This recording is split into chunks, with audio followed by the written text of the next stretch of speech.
তোমরা জানো যে ভাইরাসগুলোর হোস্ট হইলো সেল।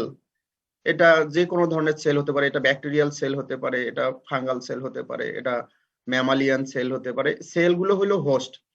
তো এখন কোনো একটি ভাইরাস যখন হোস্ট সেলের মধ্যে ঢুকে পড়ে, সে হোস্ট সেলকে এমনভাবে পরিবর্তিত করে, এর এনভায়রনমেন্টকে এমনভাবে পরিবর্তিত করে যে পরবর্তীতে অন্য কোনো একটি ভাইরাস যখন ওই হোস্ট সেলের মধ্যে ঢুকতে যায়, তখন সে তাকে ইন্টারফেয়ার করে। অর্থাৎ আরেকটি ভাইরাস, অর্থাৎ ফার্স্ট ভাইরাস কোনো একটি হোস্টকে ইনফেকশন করার পর সেকেন্ড ইনফেক্টিং ভাইরাসকে ইন্টারফেয়ার করাটাই হলো ইন্টারফারেন্স। এটাকে ইন্টারফারেন্স ফেনোমেনন বলে। আমি কি বুঝাইতে পেরেছি কিনা, বুঝছো কিনা? যে একটি ভাইরাস একটি হোস্ট সেলের মধ্যে ঢুকে পড়ার পর পরবর্তীতে সাবসিকুয়েন্টলি আরেকটি ভাইরাস যদি ঢুকে পড়তে চায়, সেই পরের ভাইরাসটাকে এই ঢুকার ক্ষেত্রে, এই হোস্ট সেলের মধ্যে ঢুকার ক্ষেত্রে ইন্টারফেয়ার করে। এটাই হলো ইন্টারফারেন্স ফেনোমেনন। বুঝছো কিনা? স্যার বুঝি নাই আসলে কি ইন্টারফেয়ার করতে। ইন্টারফেয়ার কি বডি সেলটা করতেছে না আগের ভাইরাসটা করতেছে স্যার? আগেরটাই তো, এটাই তো আমি বলতেছি যে আগের কি ইন্টারফেয়ার করতেছে, মানে ইন্টারফেয়ার করতেছে to introduce within the host cell. আবারও বলি, একটি হোস্ট সেলের মধ্যে একটি ভাইরাস ঢুকে পড়েছে, ঠিক আছে? সে ভাইরাসটি হোস্ট সেলের এমন কিছু পরিবর্তন করেছে, পরবর্তীতে আরেকটি ভাইরাস যদি ওই হোস্ট সেলের মধ্যে ঢুকতে চায়, সেই ভাইরাসটিকে সে ঢুকতে দিবে না, সেই ভাইরাসটিকে সে ইন্টারফেয়ার করবে। সেটাই হলো ইন্টারফারেন্স ফেনোমেনন। বুঝেছো কিনা? জি স্যার। অন্যেরা? স্যার এখানে ইন্টারফেয়ার কি আগের যে ভাইরাস পার্টিকেলটা ঢুকতেছে ওইটাই কি ইন্টারফেয়ার করতেছে নতুন ভাইরাসটা? রাইট। আমি বুঝতে পারতেছি না আমি কি বুঝাইতে পারতেছি কিনা। অর্থাৎ একটি ভাইরাস, আমি বারবার বলছি যে একটি ভাইরাস একটি হোস্ট সেলের মধ্যে ঢুকে পড়েছে। যে ভাইরাসটি ঢুকে পড়েছে সেই হোস্ট সেলটার এমন কিছু পরিবর্তন করে ফেলবে যে ওই হোস্টের মধ্যে আরেকটি ভাইরাস যখন ঢুকতে চাবে, সেই ভাইরাসটাকে সে ঢুকতে দিবে না, ইন্টারফেয়ার করবে। কি বুঝছো কিনা? জি স্যার, ক্লিয়ার স্যার। স্যার এখন ক্লিয়ার স্যার। আচ্ছা, ঠিক আছে। তো এইখানেই সেই ডেফিনেশন, মানে এর কিছু ইনফরমেশন ইন্টারফারেন্স ফেনোমেনন সম্পর্কে দেওয়া আছে। It's a phenomenon which may be defined as a protection of host cell against one virus conferred as a result of prior infection with different virus. অর্থাৎ প্রায়র ইনফেকশন বলে আগেই একটি virus দ্বারা সে infected হয়েছে, ফলে সে হোস্ট সেলটাকে সেভ করবে, protection দিবে। কার থেকে? নতুন একটি ইনফেক্টিং ভাইরাস থেকে। এটার আরেকটি নাম মানে viral interference, also known as super infection resistance. এটাকে সুপার ইনফেকশন রেজিস্ট্যান্স বলে। অর্থাৎ রেজিস্ট্যান্সটা কিসের বিরুদ্ধে? সুপার ইনফেকশনের বিরুদ্ধে। সুপার ইনফেকশন বলতে একটি ইনফেকশন আছে, নতুন করে আর কেউ ইনফেকশন করাকেই সুপার ইনফেকশন বলে, ঠিক আছে? অর্থাৎ নতুন করে কেউ যেন ঢুকতে না পারে, এই নতুন করে ঢোকাটাকেই হলো সুপার ইনফেকশন। অর্থাৎ একটি হোস্টকে একটি মাইক্রো অর্গানিজম ইনফেকশন করেছে, এটি একটি ইনফেকশন, এটি প্রাইমারি ইনফেকশন। পরবর্তী আরেকটি মাইক্রো অর্গানিজম যদি ইনফেকশন করতে চায়, সেটাকে বলা হয় সুপার ইনফেকশন। তো এই সুপার ইনফেকশনকে প্রিভেন্ট করে, ঠিক আছে? যার কারণে এটাকে বলছে, এই টার্মটাকে বলা হচ্ছে super infection resistance. Is the inhibition of viral reproduction caused by previous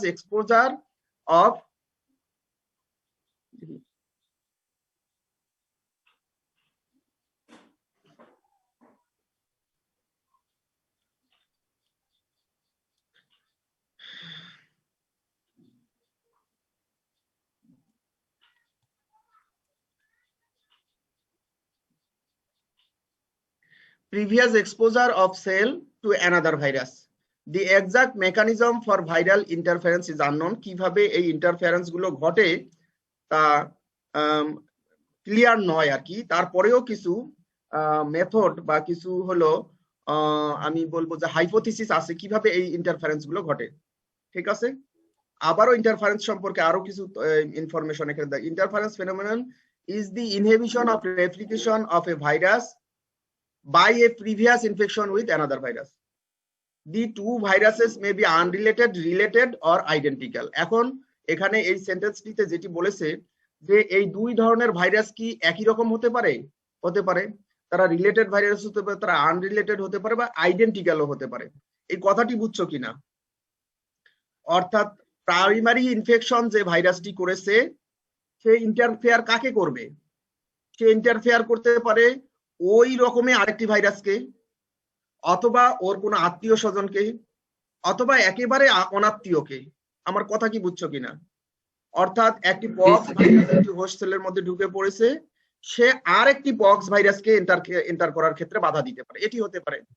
অথবা একটি পক্স ভাইরাস এন্ট্রি করতেছে, একটি কাউ পক্স ভাইরাস এন্ট্রি করেছে, সে গোট পক্স ভাইরাস এন্ট্রি করার ক্ষেত্রে পরবর্তীতে আরেকটি গোট পক্স দ্বারা ইনফেকশনের ক্ষেত্রে বাধা দিতে পারে। ঠিক আছে, এটি হতে পারে। অথবা ইভেন আনরিলেটেড ভাইরাসও হতে পারে। যেমন আমি বলি যে রিন্ডার পেস্ট নামে একটি ভাইরাস আছে। রিন্ডার পেস্ট তোমরা পড়বা ক্যাটেলে, এটাকে আমরা ক্যাটেল প্লেগ বলে থাকি। এই রিন্ডার পেস্ট ভাইরাস, তোমার রিন্ডার পেস্ট ভাইরাস যদি কোনো হোস্টের মধ্যে ঢুকে, তাহলে সে পরবর্তীতে পিপিআর ভাইরাসকে বাধা দিতে পারে। অর্থাৎ দুটো আনরিলেটেড ভাইরাস। ঠিক আছে, এই ইন্টারফারেন্সটা একই ভাইরাসের মধ্যে হতে পারে, অথবা মানে ভিন্ন ভিন্ন জেনাস অথবা স্পেসিসের ভাইরাসও হতে পারে। In some cases, virus interference may take place even if the first virus was inactivated. Interference হতে পারে যে প্রথমে যে ভাইরাসটি ঢুকানো হয়েছিল সেটা ইনঅ্যাক্টিভেটেড একটি ভাইরাস, তারপরেও সে পরবর্তী একটি ইনফেকশনকে ইন্টারফেয়ার করতে পারে। এই ধরনের টার্মটাকে বলা হয় মিউচুয়াল এক্সক্লুশন। ঠিক আছে, বিশেষ করে এটা ব্যাকটেরিয়াল ভাইরাসের ক্ষেত্রে এটি হতে পারে। অর্থাৎ একটি ইনঅ্যাক্টিভেটেড ভাইরাস সে হোস্ট সেলের মধ্যে কোনোভাবে ইন করেছে, অথবা হোস্ট সেলের মধ্যে ইন করার পর সে মারা গেছে, ইনঅ্যাক্টিভেটেড হয়েছে, তবুও সে পরবর্তী আরেকটি ভাইরাসকে ঢোকার ক্ষেত্রে বাধা দিতে পারে। ইন্টারফারেন্সের মেকানিজম গুলো কি কি? There are several mechanisms of interference can be distinguished. যেমন এক নম্বরে দেওয়া হয়েছে ইনঅ্যাক্টিভেশন অফ সেল রিসিপ্টরস। অর্থাৎ প্রথমে যে ভাইরাসটি হোস্ট সেলের মধ্যে ঢুকেছে সে হোস্ট সেলের রিসিপ্টর গুলোকে ইনঅ্যাক্টিভেট করে দিবে। ইনঅ্যাক্টিভেট করে দিলে তোমরা জানো যে তোমরা রেপ্লিকেশনে পড়েছো কিনা, আমি রেপ্লিকেশন পড়ছো তোমরা অলরেডি? জি স্যার। রেপ্লিকেশনে তোমরা জানো যে অ্যাটাচমেন্ট নামে একটি স্টেপ আছে ভাইরাল রেপ্লিকেশন, আছে না? তোমরা কি ভুলে গেছো কিনা? যেমন অ্যাটাচমেন্ট, পেনিট্রেশন, আনকোটিং, এগুলো স্টেপ আছে ভাইরাল। আচ্ছা, অ্যাটাচমেন্ট হওয়ার জন্য তোমার হলো হোস্ট সেলের সারফেসে রিসিপ্টর থাকতে হয়। অর্থাৎ ভাইরাসটা হোস্ট সেলের কোথায় গিয়ে অ্যাটাচমেন্ট হবে, অর্থাৎ হোস্ট সেলের রিসিপ্টর থাকতে হবে। তো এই রিসিপ্টর গুলো যদি ইনঅ্যাক্টিভেট হয়ে যায়, তাহলে আর ভাইরাস ওই হোস্ট সেলের মধ্যে অ্যাটাচ হতে পারে না। তাহলে কি হতে পারে? ইন্টারফারেন্স কিভাবে হতে পারে? যে প্রথমে যে ভাইরাসটি হোস্ট সেলকে ইনফেকশন করেছে, সে ওই হোস্ট সেলের রিসিপ্টর গুলোকে ইনঅ্যাক্টিভেট করে দিবে। ফলে পরবর্তীতে যে ভাইরাসটি এসে হোস্ট সেলে অ্যাটাচমেন্ট করতে চাইবে, তাকে অ্যাটাচমেন্ট হতে দিতে পারে না। ঠিক আছে, এটি একটি মেকানিজম হতে পারে। দ্বিতীয়, যে the first virus May inhibit or modify cellular enzymes or proteins. অর্থাৎ প্রথমে যে ভাইরাসটি হোস্ট সেলের মধ্যে ঢুকেছে, সে সেলুলার এনজাইমকে মডিফাই করে দিতে পারে, অথবা সেলুলার এনজাইমকে প্রোডাকশনে বাধাগ্রস্ত করতে পারে। ঠিক আছে, এই এনজাইমগুলো প্রয়োজন হতে পারত যে পরের ভাইরাসটি ঢুকবে তার ক্ষেত্রে প্রয়োজন হতে পারত। তো কাজেই আগেই যদি সেই এনজাইমগুলোকে সে মডিফাই করে দেয় অথবা সিনথেসিসে বাধা প্রদান করে, তাহলে পরের যে ভাইরাসটি হোস্ট সেলে ঢুকবে সে আর ঢুকতে পারবে না। Thirdly, the first virus may generate destructive enzyme, অর্থাৎ ক্ষতিকর এনজাইম তৈরি করতে পারে সে প্রথমে যে ভাইরাসটি হোস্ট সেলের মধ্যে ঢুকে পড়েছে। or induce the cell to synthesize protective substance, অথবা কিছু প্রোটেক্টিভ সাবস্টেন্স, অর্থাৎ যে এই হোস্ট সেলকে প্রোটেকশন দিবে সেটিও তৈরি করতে পারে, which prevents সুপার ইনফেকশন, সে পরের ইনফেকশনকে প্রিভেন্ট করবে। এটা হতে পারে ডিস্ট্রাকটিভ এনজাইম প্রোডাকশনের মাধ্যমে, অথবা প্রোটেক্টিভ সাবস্টেন্স তৈরির মাধ্যমে। প্রোটেক্টিভ সাবস্টেন্স এটি ইন্টারফারন হতে পারে, অ্যান্টিবডি হতে পারে, তৈরি করে ফেললো। পরবর্তীতে অন্য একটি ভাইরাস যখন এই হোস্ট সেলের মধ্যে ঢুকবে তখন সেই এই এনজাইমটি তার হলো ওই সুপার ইনফেক্টিং ভাইরাসকে নষ্ট করে দিতে পারে, অথবা এমন একটি প্রোটেক্টিভ সাবস্টেন্স তৈরি করতে অর্থাৎ ইন্টারফারন তৈরি করলো, সেই ইন্টারফারন পরবর্তীতে ওই ভাইরাসকে এন্টার করার ক্ষেত্রে বাধা দিতে পারে। 4 নম্বর, the first virus may generate interfering particles or mutants, অর্থাৎ ইন্টারফারিং পার্টিকেলস তৈরি, যে ইন্টারফেয়ার করবে, which may inhibit the replication of the infecting virus, অর্থাৎ পরে যে ভাইরাসটি আসবে তার রেপ্লিকেশনে বাধাগ্রস্ত হবে, by competing with it for a protein available in limited quantities, অর্থাৎ পরের যে ভাইরাসটি ঢুকবে সেই ভাইরাসের জন্য কিছু এনজাইম বা প্রোটিনের প্রয়োজন হতে পারে, সেইটা আনঅ্যাভেলেবল করে দিবে, অর্থাৎ পরিমাণ কমায় দিবে যেন পরের ভাইরাসটা রেপ্লিকেশন করতে না পারে।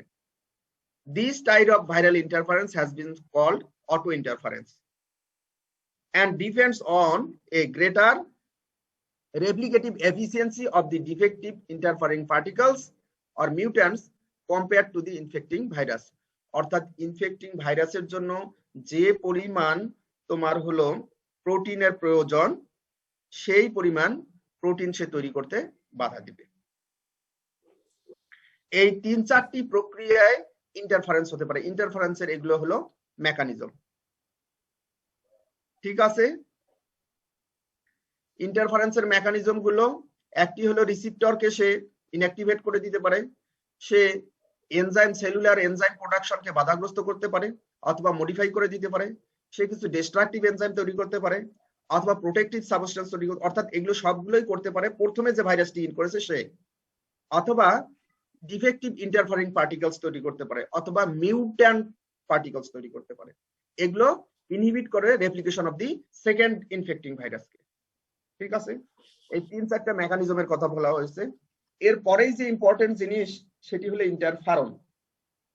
ইন্টারফারন কিন্তু is the first chemical substance যে ইন্টারফারেন্স প্রক্রিয়া বাধা, অর্থাৎ ইন্টারফারেন্স করার জন্য কিছু প্রোটিন দায়ী, তার মধ্যে এক ধরনের প্রোটিনকে বলা হয় ইন্টারফারন, অর্থাৎ ইন্টারফারন ইন্টারফারেন্স করে। তো ইন্টারফারন কি, এখানে একটি ডেফিনিশন দেওয়া আছে। আর a group of signalling proteins, they are basically cytokines, অর্থাৎ সেল থেকে সিক্রেটেড কিছু chemicals, signalling proteins made and released by host cells, এরা হোস্ট সেলের মধ্যে তৈরি হয় এবং হোস্ট সেল থেকে রিলিজ হয় in response to the presence of several viruses, কিছু ভাইরাস এর এই উপস্থিতিতে এরা তৈরি হয়ে থাকে। In a typical scenario, a virus infected cell will release interferon causing nearby cells to heighten their antiviral defenses. এই একটি ইনফেক্টেড ভাইরাস কিছু ইন্টারফারন তৈরি করতে পারে এবং রিলিজ করতে পারে, করলে পরে তার আশপাশের যে সেলগুলো আছে সেই সেলগুলোর অ্যান্টিভাইরাল অ্যাক্টিভিটিকে কি শক্ত করে, হাইটেন করে, উচ্চ মাত্রায় নিয়ে যায়, ঠিক আছে। ইন্টারফারন কি? ইন্টারফারন কি? ইন্টারফারন হলো এক ধরনের প্রোটিন, ঠিক আছে, যে একটি হোস্ট সেলের মধ্যে তৈরি হতে পারে। কিভাবে তৈরি হতে পারে?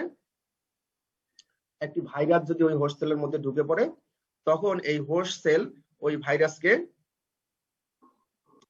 ওই ভাইরাস ওই হোস্ট সেলকে এই প্রোটিনটি তৈরি করতে সহায়তা করতে পারে, ঠিক আছে। এই প্রোটিনটি কি করবে, সে এই তার শরীর থেকে রিলিজ হবে, রিলিজ হয়ে তার সারাউন্ডিং যে সব সেল আছে সেই সেলগুলোকে প্রোটেকশন দিবে। কিভাবে প্রোটেকশন দিবে? যে আর কোনো নতুন ভাইরাস যেন ওখানে আসে এই সেলগুলোকে ইনফেক্ট করতে না পারে, ঠিক আছে। ইন্টারফারন কি? ইন্টারফারেন্স প্রক্রিয়ায় বাধা প্রদানকারী এক ধরনের প্রোটিন, অর্থাৎ ইন্টারফারন ইন্টারফারেন্স ফেনোমেননে অংশগ্রহণ করে থাকে। যদিও ইন্টারফারেন্সের আরো অনেকগুলো উপায় আছে, একটি উপায় হলো ইন্টারফারন। ইন্টারফারন হলো এক ধরনের প্রোটিন। কি বুঝছো কিনা? বুঝছো কিনা? আমার ইন্টারফারন বুঝছো কিনা? জি স্যার। ইন্টারফারন হলো এক ধরনের প্রোটিন যে ইন্টারফেয়ার করে, ঠিক আছে। স্লাইড গুলো সম্পূর্ণটা দিলে ভালো হয়। হ্যাঁ সম্পূর্ণটা দিব, হ্যাঁ সম্পূর্ণটা দিব। Hello sir. বলো বলো। স্যার আমাদের হোস্টেলে যখন স্যার একটা ইনঅ্যাক্টিভ ভাইরাস প্রবেশ করলো কিংবা হোস্টেলের মধ্যে যাওয়ার পর স্যার মারা গেল, হ্যাঁ তো সেক্ষেত্রে ওই ভাইরাসটা কি স্যার ইন্টারফেরেন্সের যে স্যার যে মেকানিজম গুলো আছে এগুলো তো করতে পারবে কি স্যার? আচ্ছা, হ্যাঁ অটো ইন্টারফারেন্স হয় হোস্ট সেলের মধ্যে ঢুকে পড়ার পর যদি মারা যায়, ঢুকে পড়ার পর বাই দিস টাইম সে মেকানিজমটা কি করে ফেলতে পারে, ইনভেস্টিগেট বা ইনিশিয়েট করতে পারে, তারপরে মারা যেতে পারে। সে একটি ইনঅ্যাক্টিভেটেড মানে ইন করার পর যদি ইনঅ্যাক্টিভেট হয়ে যায়, সে ইন করার পর বাই দিস টাইম সে এই ইন্টারফারেন্স প্রক্রিয়াকে মানে শুরু করে দিয়ে সে মারা যেতে পারে। তখন কিন্তু ওই প্রক্রিয়াটা বাকি প্রক্রিয়াটা অটোমেটিক্যালি সম্পন্ন হবে। ইনঅ্যাক্টিভ অবস্থাতে স্যার প্রবেশ করতে পারবে না স্যার। ইনঅ্যাক্টিভ অবস্থায় প্রবেশ করতে পারবে না। ইনঅ্যাক্টিভ অবস্থায় হলো, হ্যাঁ ইনঅ্যাক্টিভ অবস্থায় প্রবেশ করে। কোথায় প্রবেশ করে সেটা তোমাদেরকে মনে হয় গতদিন আমি বলেছিলাম আর কি, যে immune response to viral infection, বুঝছো? কিছু সেল আছে তোমার অ্যান্টিজেন প্রেজেন্টিং সেল নামে কিছু সেল আছে, শুনছো কিনা? সেদিন যে বলেছিলাম ম্যাক্রোফেজ, এই তোমার ম্যাক্রোফেজ ছিল, তারপর লিম্ফোসাইট ছিল, আর ছিল হলো ডেনড্রাইটিক সেল, যারা অ্যান্টিজেন প্রেজেন্টিং সেল, তারা কিন্তু নিজেরাই ইনগালফ করতে পারে। জানো কিনা তোমরা এটা? জানো? স্যার শুনেছি। এই যে এই গত এর আগের ক্লাসটাতেই যে এই ইমিউন সিস্টেম সম্পর্কে যখন পড়িয়েছি, তখন টি সেল এবং বি সেল দুই ধরনের সেলের কথা বলেছি, ঠিক আছে? এই টি সেল গুলোর মধ্যে কিছু কিছু সেল আছে যারা হলো ফ্যাগোসাইটিক সেল হিসেবে কাজ করে, ঠিক আছে? বিশেষ করে হলো ম্যাক্রোফেজ, লিম্ফোসাইট এবং ডেনড্রাইটিক সেল, এরা এই একটা ইনঅ্যাক্টিভেটেড পার্টিকেলকেই তারা এনগালফ করতে পারে, ঠিক আছে? যেহেতু সেটি ফরেন পার্টিকেল, সে ওটাকে এনগালফ করতে পারে, সেটাকে ডাইজেস্ট করতে পারে, তারপর ওই যে এমএসসি মলিকুলের মাধ্যমে হলো সারফেসে এক্সপ্রেশন করতে পারে। কাজে ইনঅ্যাক্টিভেটেড পার্টিকেল যে এইটা হলো ডাইরেক্ট, এটা হলো যে কি হয় যে এনগালফ করে, অর্থাৎ হলো এটাকে কি গিলে ফেলে সেভাবে সে, অর্থাৎ হোস্টটাকে মানে হোস্ট সেলটাকে নিজেকেই ওই তোমার এই ইনঅ্যাক্টিভেটেড পার্টিকেলকে এনগালফ করে নিতে হবে, ঠিক আছে? তাহলে পারবে। আর ভাইরাসের ক্ষেত্রে মানে ভাইরাসের ক্ষেত্রে, লাইভ ভাইরাসের ক্ষেত্রে সে পেনিট্রেট করতে পারে, সেটা সে প্রক্রিয়াটাকে সাধারণত এন্ডোসাইটোসিস বলে, ঠিক আছে? কি বুঝছো কিনা? তুমি যে বললা যে ইনঅ্যাক্টিভেট পার্টিকেল কি ঢুকতে পারবে কিনা, যে বলছো, জি স্যার, বুঝতে পারছি স্যার। বুঝছো কিনা? হ্যাঁ পারবে। পারবে তখন কি করবে, হোস্ট সেল নিজেই তাকে কি ইনটেক করবে, হোস্ট সেল নিজেই ইনটেক করবে, ঠিক আছে? Thanks sir. হুম।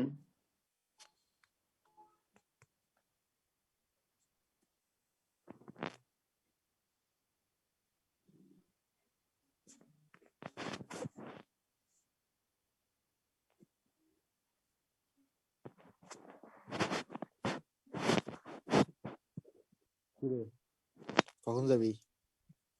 কখন যাবি? ও,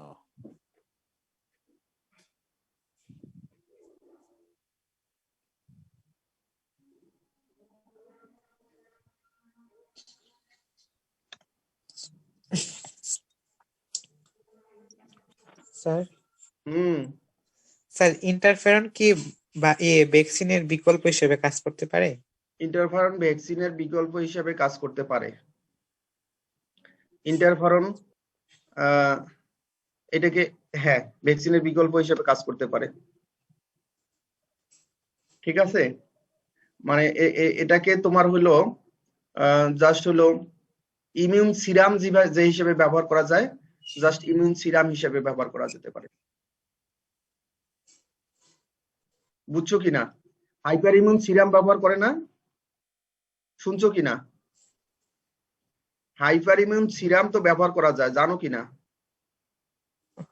স্যার ধারণা নাই স্যার এগুলো। ধারণা নাই, অর্থাৎ অনেক ক্ষেত্রে কেন তোমরা এটিএস এর নাম শুনছো কিনা? জি স্যার। অ্যান্টি টিটেনাস সিরাম শুনছো? জি স্যার। এই বিশেষ করে হলো করোনার ক্ষেত্রেও বলা হচ্ছিল যে আসলে সিরাম থেরাপি, শুনছো কিনা আর কি? জি স্যার। মানে অর্থাৎ যে লোকটার একবার হলো হয়েছে আর কি, করোনা হয়ে গেছে, তার শরীরে কিছু অ্যান্টিবডি ডেভেলপ করে আর কি। প্লাজমা সিরাম বলছে না, বলছে প্লাজমা থেরাপির কথা বলতেছিল আর কি। ঠিক আছে, সিরাম এবং প্লাজমার মধ্যে পার্থক্য জানো নিশ্চয়ই, জানো কি? জি স্যার। তোমরা থার্ড ইয়ারে না? জি স্যার। সিরাম এবং প্লাজমার মধ্যে কি পার্থক্য বলো তো? জমাট বাঁধা রক্ত থেকে যেটা বের হয় সেটা সিরাম, সিরাম, আর রাইট, হ্যাঁ। আর রক্তরস হচ্ছে এমনি ব্লাডের মধ্যে যেটা পাবো সেটা হচ্ছে এটা হলো শোনো, সিরাম প্লাজমা হলো ব্লাড সেল গুলোকে আলাদা করার পর, ব্লাডের মধ্যে সেল গুলোকে আলাদা করার পর বাকি অংশটাকে বলা হয় প্লাজমা। অর্থাৎ শুধু শুধু সেল গুলো আলাদা হয়ে যাবে, অর্থাৎ এই আরবিসি, ডাব্লিউবিসি এবং প্লেটলেটস, অর্থাৎ সেন্ট্রিফিউজ করার পর যদি তুমি হলো যে সেল গুলোকে আলাদা করে ফেলো, তা বাকি অংশটা কিন্তু প্লাজমা। আর সিরাম হইলো তোমার হইলো এই সেল এবং এই তোমার আরো কিছু সাসপেন্ডেড ম্যাটেরিয়ালস কিন্তু সেপারেশন হয়ে যাবে প্লাজমার ক্ষেত্রে। ঠিক আছে, অর্থাৎ এখানে ফাইব্রিন জাতীয় কিছু পদার্থ থাকুক, ঠিক আছে, এগুলো কিন্তু আলাদা হয়ে যায়। ঠিক আছে, এবং ইভেন কি কালার্ড ম্যাটেরিয়ালস, অর্থাৎ এখানে তোমার প্লাজমাটা কিন্তু রেড ইন কালার, বাট সিরামটা হইলো হোয়াইটিশ টু ইয়েলোইশ কালার। বুঝছো কিনা? বুঝছো? জি স্যার। প্লাজমা এবং সিরামের মধ্যে, অর্থাৎ ব্লাডটা পুরো ক্লোট হওয়ার পর যে ফ্লুইডটা পাবা সেটা সাধারণত হলো কালারলেস ফ্লুইড হয় অথবা ইয়েলোইশ ফ্লুইড হয়, সেটি হলো সিরাম। বাট প্লাজমার ক্ষেত্রে বলা হচ্ছে যে সেল গুলো শুধু আলাদা হবে, বাট অন্যান্য ম্যাটেরিয়ালস গুলো ওর মধ্যে থাকবে, সেটি হলো প্লাজমা। তো এনিওয়ে, তো অ্যান্টি টিটেনাস সিরাম হইলো যে টিটেনাসের ভ্যাকসিন হলো হর্সে দেওয়ার পর শরীরে যে অ্যান্টিবডি তৈরি হয় সেটাই হলো অ্যান্টি টিটেনাস সিরাম। সেটি তো আমরা হিউম্যানে ইউজ করে থাকি এটিএস এর ক্ষেত্রে, সরি টিটেনাসের ক্ষেত্রে। অর্থাৎ টিটেনাস যদি কারো হয়ে যায় তখন আসলে এটা তো একিউট ডিজিজ, তখন হলো ওই অ্যান্টি টিটেনাস সিরাম সরাসরি ট্রিটমেন্ট পারপাসে ব্যবহার করা হয়। তো এমনি ইন্টারফারনও কিন্তু ট্রিটমেন্ট পারপাসে ব্যবহার হয়, সেটি আমরা একটু পরে বলবো আর কি, যে ইন্টারফারন অ্যান্টিভাইরাল কেমোথেরাপিউটিক এজেন্ট হিসেবে ব্যবহার হয়। ঠিক আছে, এখন আমরা যেটি জানবো সেটি হলো ভাইরাল ভ্যাকসিন। তো ভাইরাসের ভ্যাকসিন আছে, এটি তোমরা জানো, আসলে ভাইরাসের ভ্যাকসিন আছে। তো ভ্যাকসিনের কাকে ভ্যাকসিন বলে সেটিও তোমরা জানো, যে আসলে এগুলো মূলত বায়োলজিক্যাল প্রিপারেশন, যেটি শরীরের মধ্যে ইন্ট্রোডিউস করাই দিলে শরীরের মধ্যে অ্যান্টিবডি ডেভেলপ করে, ঠিক আছে, ইমিউনিটি ডেভেলপ করে। ইমিউনিটি ডেভেলপ করে শান্ত অপটিমাম ইমিউনিটি ডেভেলপ করে আর কি। ঠিক আছে, অ্যাটলিস্ট একটি অপটিমাম লেভেলের ইমিউনিটি ডেভেলপ করে, সেটি হলো ভ্যাকসিন। ঠিক আছে, vaccine is a biological preparation that provides active acquired immunity to a particular infectious disease. কি ভ্যাকসিন কি? It's a biological preparation. এটা ব্যাকটেরিয়া, ভাইরাস, ফাঙ্গাস, এই মাইক্রো অর্গানিজম হতে পারে, অথবা part of the micro organism হতে পারে, অথবা কি কিছু পেপটাইড হতে পারে, অর্থাৎ এই প্রোটিনের পার্ট হতে পারে। ঠিক আছে, এই ধরনের biological product that provides acquired immunity to a particular infectious disease, অর্থাৎ কোন নির্দিষ্ট ডিজিজের বিরুদ্ধে ইমিউনিটি তৈরি করে। ঠিক আছে, সেটি হলো ভ্যাকসিন। তো এই ভ্যাকসিন গুলো কিভাবে প্রোডাকশন করা হয়, অ্যাপ্রোচ গুলো কি কি, সেগুলো এখানে আমরা শর্টলি দিয়েছি। সাধারণত তিন প্রকৃতির ভ্যাকসিনের কথা বলেছি, একটি হলো লাইভ ভ্যাকসিন, আর একটি হলো ইনঅ্যাক্টিভেটেড ভ্যাকসিন, আর একটি হলো রিকম্বিনেন্ট ভ্যাকসিন। এই তিন ধরনের ভ্যাকসিনের কথা বলা হয়েছে। ঠিক আছে, ভ্যাকসিন কত ধরনের? তিন ধরনের। 3 ধরনের স্যার।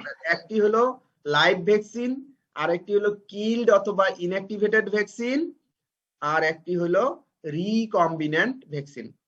তা লাইভ ভ্যাকসিন তোমরা জানো যে লাইভ ভ্যাকসিন গুলো মানে জীবাণুগুলোকে যেগুলো ভিরুলেন্ট জীবাণু সেগুলো আসলে ভ্যাকসিনের জন্য ব্যবহার করা হয় না। লাইভ ভ্যাকসিনের ক্ষেত্রে যেগুলো হলো লেস ভিরুলেন্ট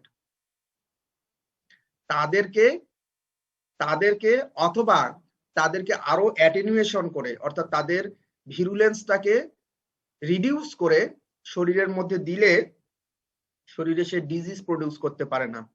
কি করে? সে অ্যান্টিবডি প্রোডাকশন করে। সেগুলো হলো live virus vaccine.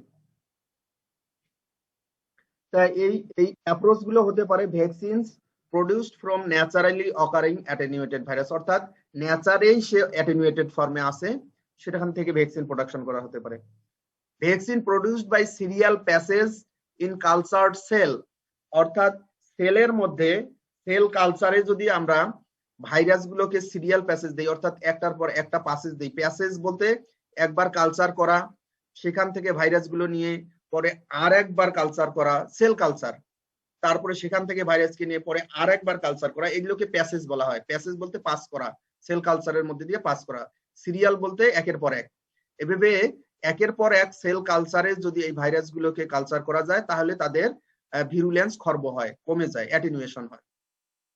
Vaccine produced by serial passage in heterologous host animal, এক হোস্টের যে ভাইরাস, অর্থাৎ একখানে ইনফেকশন করতে ভাইরাসটাকে নিয়ে আরেকটি হোস্টে যদি দেওয়া হয়, যে হোস্টে সে ইনফেকশন করতে পারে না, সেখানেও তার তোমার ভিরুলেন্স কমে যায়।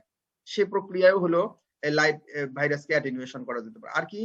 Vaccine produced by selection of cold adapted mutants or reassortants. Cold adapted mutants বলতে যারা হইলো কোল্ড অ্যাডাপ্টেড মিউট্যান্টস বলতে যারা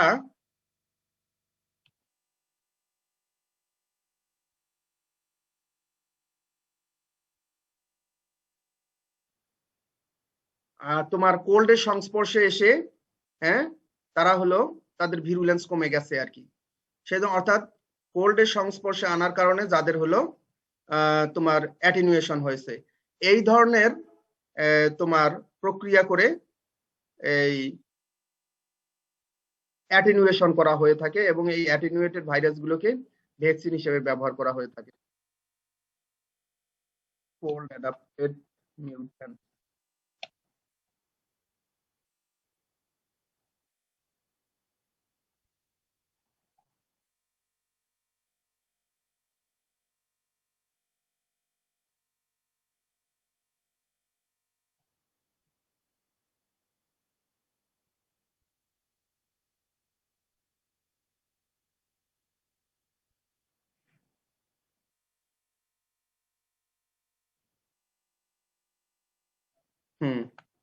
অর্থাৎ কোল্ড অ্যাডাপ্টেড মিউট্যান্টস গুলো সাধারণত হলো টেম্পারেচার সেনসিটিভ হয় এবং টেম্পারেচার ভেরিয়েশনে তাদের এই ভিরুলেন্সটা কমে যায়। এটাকে কোল্ড অ্যাডাপ্টেড মিউট্যান্টস বলে। রিঅ্যাসর্টেন্টস বলতে যাদের হলো তোমার হলো জেনেটিক মডিফিকেশন হয়েছে, অর্থাৎ মিউটেশন হয়েছে, তারাই হলো এই রিঅ্যাসর্টেন্টস বা রিঅ্যাসর্টমেন্টের ফলে যে নতুন একটি ইন্ডিভিজুয়াল তৈরি হয়েছে সেটাকে রিঅ্যাসর্টেন্টস বলা হচ্ছে। এখানে লাইভ ভাইরাস ভ্যাকসিনের ক্ষেত্রে তাহলে আমরা অ্যাটেনুয়েশন করার যে প্রক্রিয়া, 3-4টা প্রক্রিয়ার কথা বললাম, এগুলো তোমাদের মনে রাখতে হবে।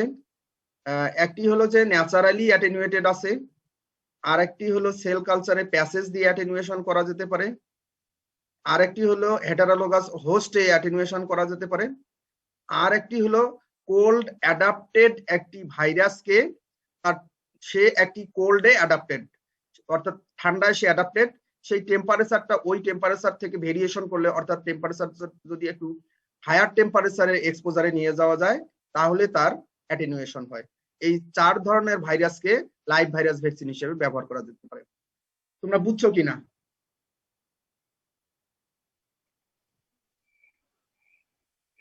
জি স্যার, বুঝছি।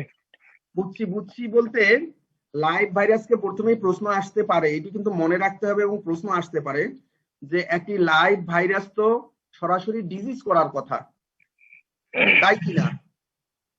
জি স্যার। একটি লাইভ ভাইরাস তো ডিজিজ করার কথা, তাহলে সেটি ডিজিজ তৈরি না করে কেন আমার শরীরে ইমিউনিটি তৈরি করবে, সেটি হলো প্রশ্ন। সেই প্রশ্নটি স্বাভাবিক হওয়ার কথা ছিল সবার কাছেই।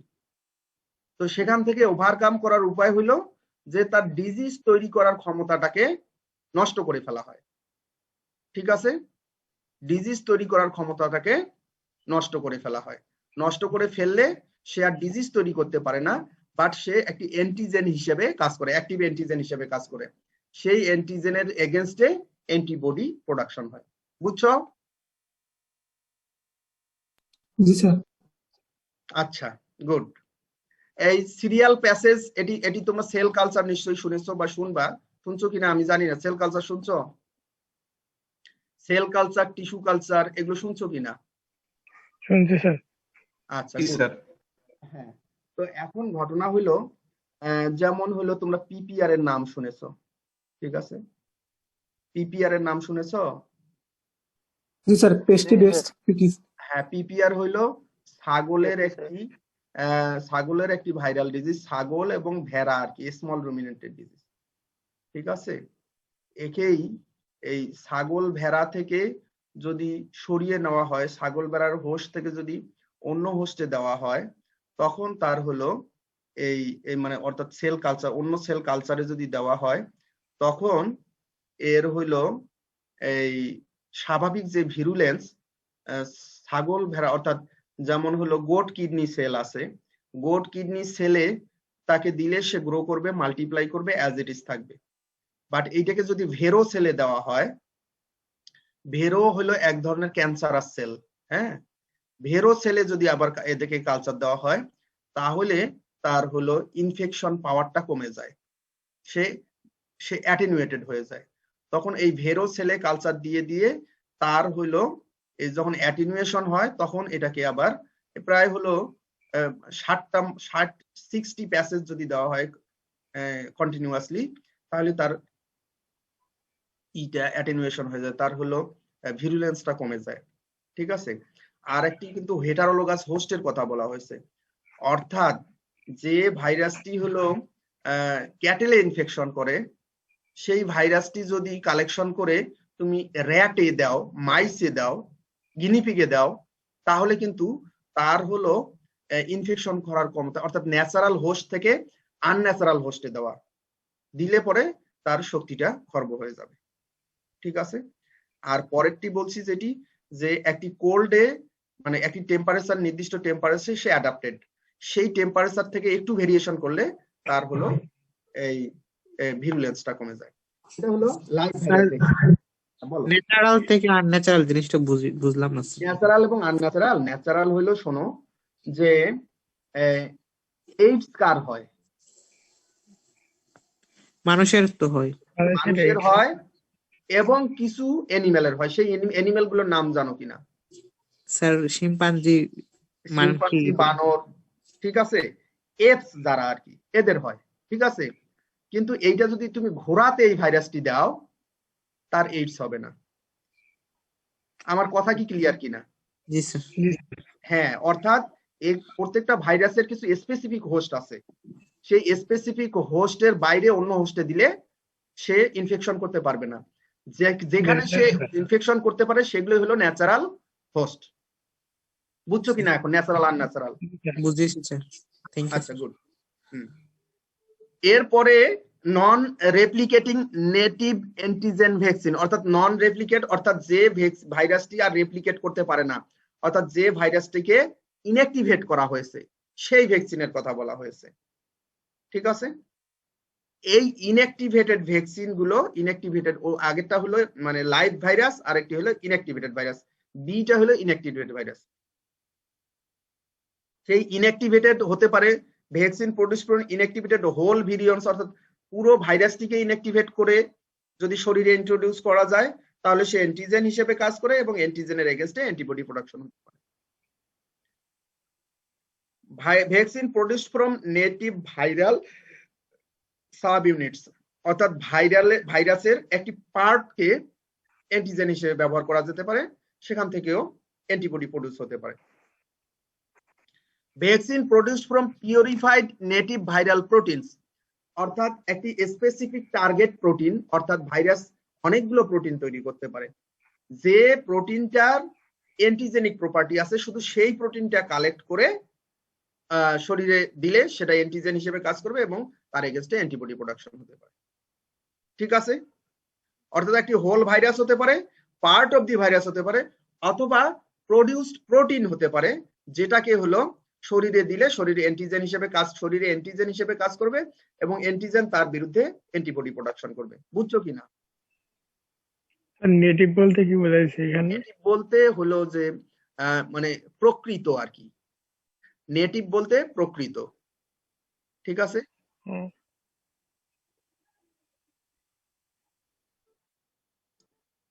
এর পরের যে ক্যাটাগরি সেটি হলো recombinant DNA vaccine. Recombinant DNA তোমরা জানো, এই টেকনোলজিটি জেনারেল মাইক্রোবায়োলজিতে প্রাথমিক ধারণা দেওয়ার কথা, জানো কিনা? না জানলে আমি একটু বলি আর কি। রিকম্বিনেন্ট ডিএনএ জানো কিনা? স্যার পড়েছিলেন? পড়েছো? স্যার ভুলে গেছি একটু, আবার ভুলে গেছো? না, ভুলতেই পারো আর কি, এই জন্য আমি বলছি যে ডিএনএ কে রিকম্বিনেন্ট করা, অর্থাৎ একটি ডিএনএর একটি অংশকে কেটে ফেলে আর একটি অংশ অন্য আরেকটি ডিএনএর একটি অংশ জোড়া দেওয়া, সেটি হলো রিকম্বিনেন্ট ডিএনএ টেকনোলজি। বুঝছো কিনা আমার কথা?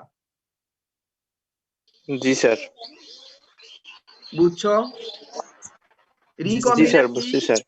অর্থাৎ একটি ডিএনএ একটি অংশকে কেটে ফেলে একটি প্রয়োজনীয় ডিএনএ, অর্থাৎ তোমার প্রয়োজন সেই ডিএনএটি ওই যে কেটে ফেলা অংশটির সঙ্গে যোগ করে দিয়ে দেওয়াটাই হলো রিকম্বিনেন্ট ডিএনএ টেকনোলজি। বুঝছো?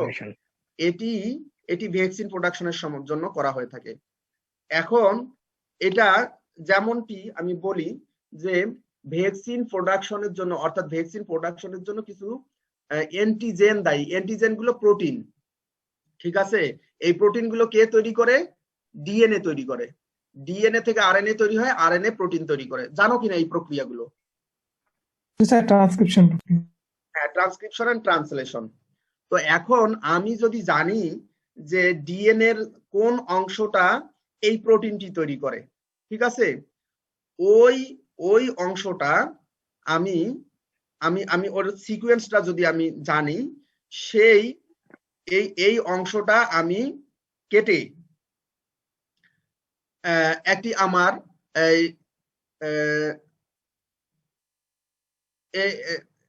নন নিউক্লিয়ার যে ডিএনএ আছে, যেমন এক্সট্রা ক্রোমোজোমাল ডিএনএ আছে, যেমন প্লাজমিড, তোমরা নাম শুনেছো? প্লাজমিড ডিএনএ এর নাম শুনেছো কিনা? Sir bacteria. রাইট, ব্যাকটেরিয়ার মধ্যে থাকে। এই প্লাজমিডটি সংগ্রহ করে ওই ডিএনএ, আমার টার্গেট ডিএনএটাকে এনে ওই প্লাজমিড ডিএনএ এর মধ্যে ঢুকাই দিয়ে সেই প্লাজমিড ডিএনএটা আবার একটি হোস্টের মধ্যে ঢুকাই দিয়ে, যে রেপিডলি মাল্টিপ্লাই করে, মনে করো একটি ব্যাকটেরিয়ার মধ্যে দিয়ে দিলাম, সে কি করলো? রেপিডলি মাল্টিপ্লাই করলো এবং সে প্রচুর প্রোটিন তৈরি করলো, যে প্রোটিনটা আমরা অ্যান্টিজেন হিসেবে কাজ করতে পারে। ঠিক আছে, রিকম্বিনেন্ট ডিএনএ টেকনোলজির এটি হলো বেসিক থিম।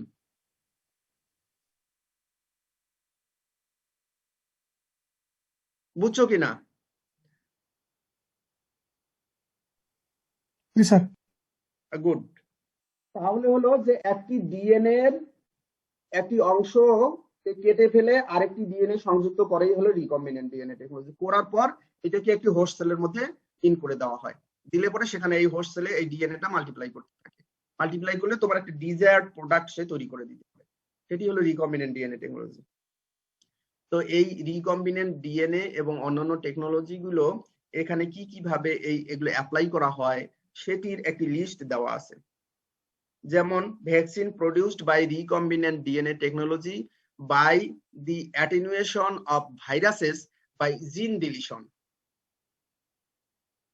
অর্থাৎ আমি যদি জানি যে একটি ভাইরাসের একটি জিন আছে, যে জিনটি হলো যে তার ভিরুলেন্সের জন্য দায়ী, যে জিনটি, যে ডিএনএ এর পার্টটি ভিরুলেন্সের জন্য দায়ী, তাহলে আমি ওই ভিরুলেন্সের জন্য যেটুকু দায়ী জিন ওইটাকে যদি আমি কেটে ফেলে আবার জোড়া লাগাই দেই, তাহলে কিন্তু তার আর ভিরুলেন্স থাকবে না, তার ভিরুলেন্সটা খর্ব হয়ে যাবে।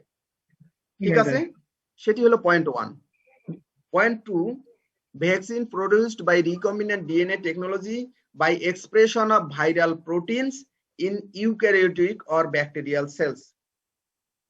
অর্থাৎ ডিএনএ এর মধ্যে আমার যে টার্গেট প্রোটিন যেটা অ্যান্টিজেন হিসেবে কাজ করবে সেইটাকে এক্সপ্রেস করব ওই ব্যাকটেরিয়ার ডিএনএ এর মধ্যে, সেই আমার টার্গেট ডিএনএটা ঢুকাই দিয়ে। ঠিক আছে, সেটা প্রোক্যারিওটিক সেলের মধ্যেও করতে পারি, ইউক্যারিওটিক সেলের ইউক্যারিওটিক সেলের মধ্যে ভালো হ্যাঁ হবে স্যার, ইউক্যারিওটিক সেলে কি ভালো ইউক্যারিওটিক হবে সেলেও এটা? হতে পারে, প্রোক্যারিওটিক সেলেও হতে পারে। ব্যাকটেরিয়া। হ্যাঁ, ব্যাকটেরিয়া হলো প্রোক্যারিওটিক, আর এই দিকে যে ম্যামালিয়ান সেল এরা হলো ইউক্যারিওটিক। ইউক্যারিওটিক। আচ্ছা, এরপরে vaccine produced by recombinant DNA technology by expression of viral proteins that self assembles into virus like. অর্থাৎ এক্ষেত্রে ডিএনএটা এক্সপ্রেশন হবে, এখানে এই টেকনোলজিটি ব্যবহার করে করা হবে by expression of viral protein. এই যে ভাইরাসের যে প্রোটিনটা এক্সপ্রেস করা হবে, that self assemble into virus like particles, that self assembles into virus like particles.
আচ্ছা, ভাইরাস লাইক পার্টিকেলস বলতে এখানে যেটি বোঝানো হচ্ছে যে এদের মধ্যে ডিএনএ ম্যাটেরিয়ালটা থাকবে না, ডিএনএ ম্যাটেরিয়াল গুলো থাকবে না, শুধুমাত্র হলো এই প্রোটিনগুলো অ্যাকুমুলেশন হবে, অ্যাকুমুলেশন হয়ে একটি ভাইরাসের মতো পার্টিকেল তৈরি করবে। ঠিক আছে, এই ভাইরাসের মতো পার্টিকেল গুলোই মূলত অ্যান্টিজেন হিসেবে কাজ করবে। অর্থাৎ অলরেডি হইলো যে আমার টার্গেট প্রোটিনটা সেটা হলো ভাইরাস থেকে আমরা হলো ভাইরাসের মাধ্যমে আমরা এই টার্গেট প্রোটিনটা নিয়ে নিব, এই প্রোটিন গুলো পরবর্তীতে ভাইরাস লাইক পার্টিকেলে আমরা পরিণত করব। ঠিক আছে, এই ভাইরাস লাইক পার্টিকেল গুলোই অ্যান্টিজেন হিসেবে কাজ করবে। ঠিক আছে, কি বুঝছো? এইখানে self assembles into virus like particles, অর্থাৎ এই প্রোটিন গুলোর নেচার হলো তারা একত্রিত হবে ভাইরাস লাইক পার্টিকেলের মতো, বাট এদের মধ্যে এরা virus like particle but not virus, কারণ এর মধ্যে ডিএনএ গুলো অ্যাকুমুলেশন হবে না, অর্থাৎ ডিএনএ থাকবে না, শুধুমাত্র হলো প্রোটিন গুলো অ্যাকুমুলেট হয়ে ভাইরাসের স্ট্রাকচার ধারণ করবে, সেটি হলো ভাইরাস লাইক পার্টিকেল। এটা কিছুই নয়, সেটি হলো যে প্রোটেক্টিভ অ্যান্টিজেন দরকার, সেই প্রোটেক্টিভ অ্যান্টিজেনটা তৈরি হবে এবং তারা অ্যাকুমুলেশন হবে, সেটি হলো এই থার্ড যে মেকানিজমটি। Fourthly, vaccine produced by recombinant DNA technology by expression of viral antigen into viral vectors. Sorry একটু ফোনটা ধরবো। হ্যাঁ, হ্যালো, কোথায় আসছিলেন আজকে? ওয়ালাইকুম সালাম।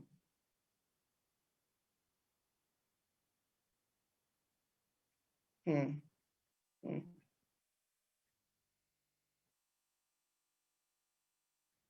হুম হুম সফট কপি আছে, হ্যাঁ সফট কপি আছে। মুস্তাফিজ স্যারেরটা হার্ড কপি আছে, ভাই সফট কপি আছে, হ্যাঁ দুইটা আছে। হ্যাঁ না সেটা দুইটা করে করা যাবে, সমস্যা নাই। আর ফজলুল হক স্যারের একটা ছিল, সেটা তো পাঠাই দিছি এক জায়গায়।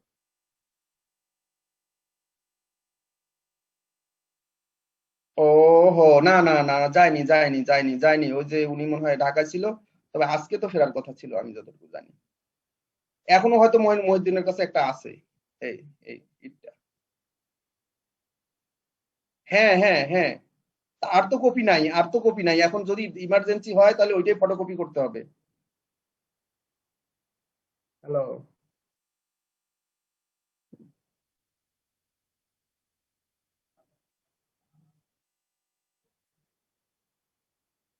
হুম হুম হুম হুম আর না না, এই দুইটার কথাই তো বললেন। হ্যাঁ হ্যাঁ, এই দুইটা তো আমার কাছে আছে, সফট কপি হোক হার্ড কপি আছে। হুম বিধান স্যার আছে না? হুম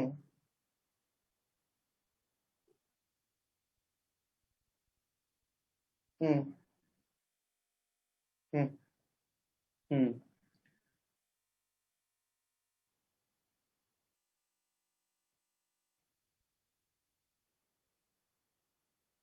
আচ্ছা, হুম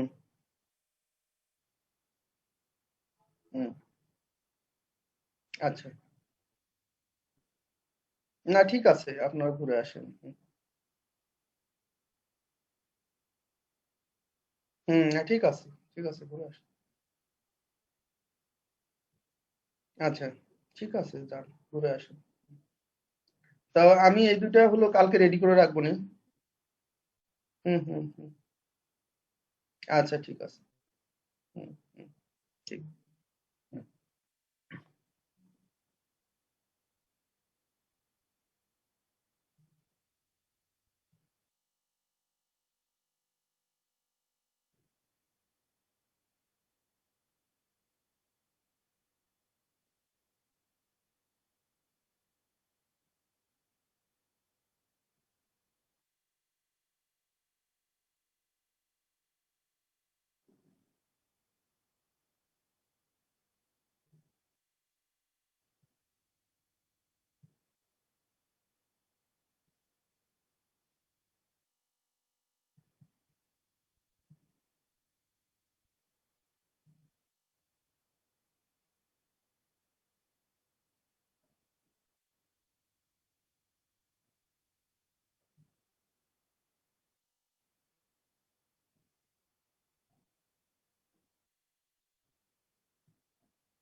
হ্যালো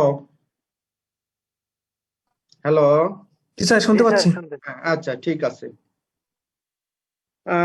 এরপরে expression of viral antigen into viral vector, অর্থাৎ এক্ষেত্রে আমরা ভেক্টর হিসেবে ভাইরাসকে ব্যবহার করব।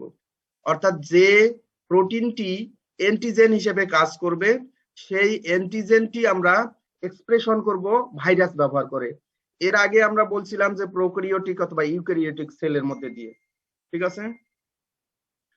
এরপরে পরেরটি হলো DNA by expression of viral antigen into bacterial vectors, ব্যাকটেরিয়ার মধ্যে দিতে পারে। এইটি এবং এই 2 নম্বরটি মোটামুটি একই, expression of viral protein in bacterial cells, এখানেও সেটি বলা হয়েছে। অর্থাৎ 2 এবং 5 মোটামুটি একই, যদিও ওখানে ইউক্যারিওটিক সেলের কথা বলা আছে। তো ইউক্যারিওটিকটি বাদ দিলে প্রোক্যারিওটিক সেলে আমরা এই অ্যান্টিজেনটি এক্সপ্রেস করতে পারি।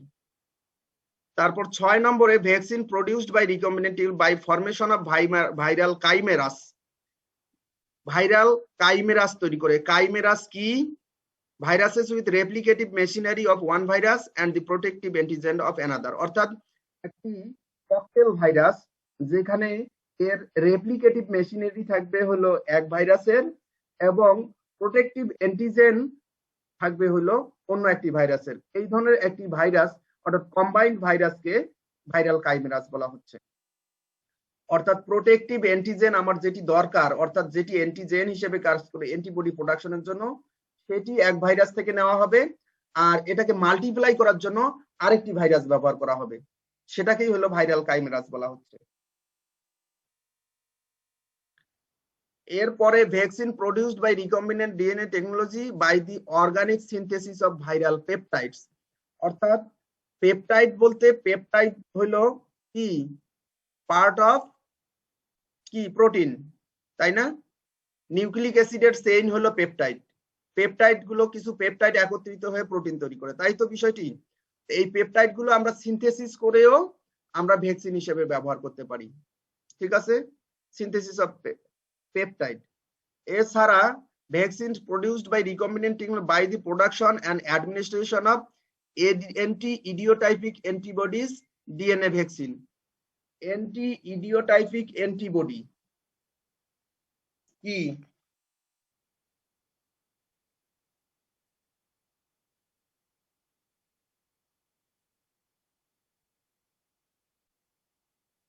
অ্যান্টি-ইডিওটাইপিক অ্যান্টিবডি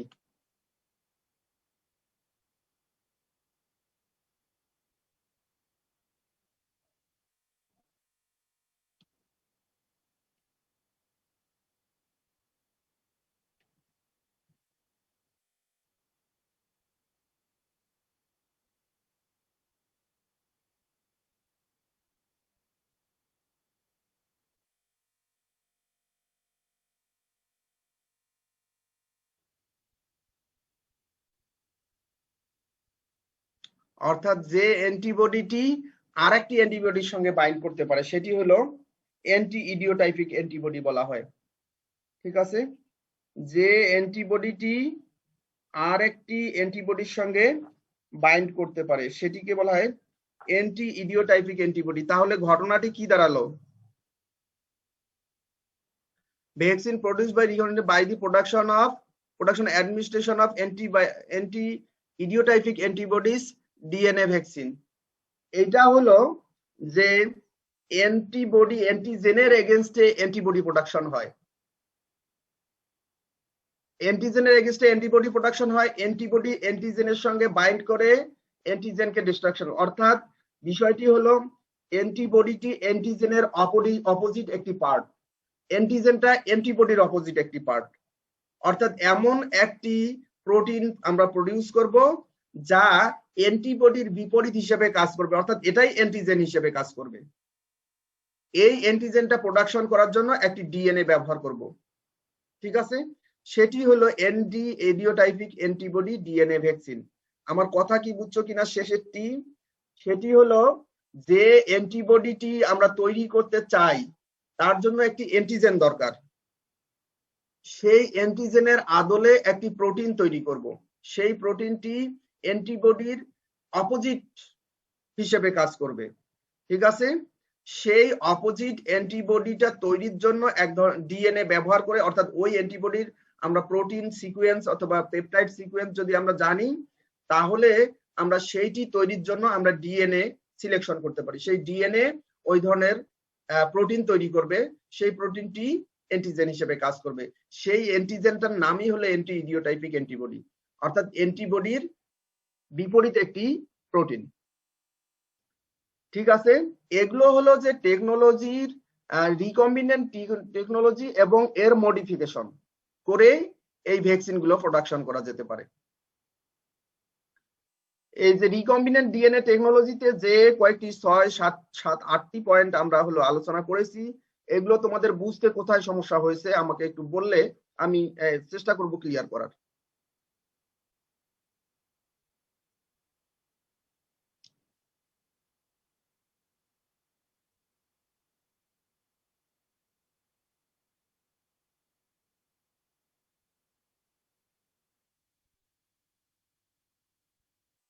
তোমরা কি বুঝেছো সবগুলো?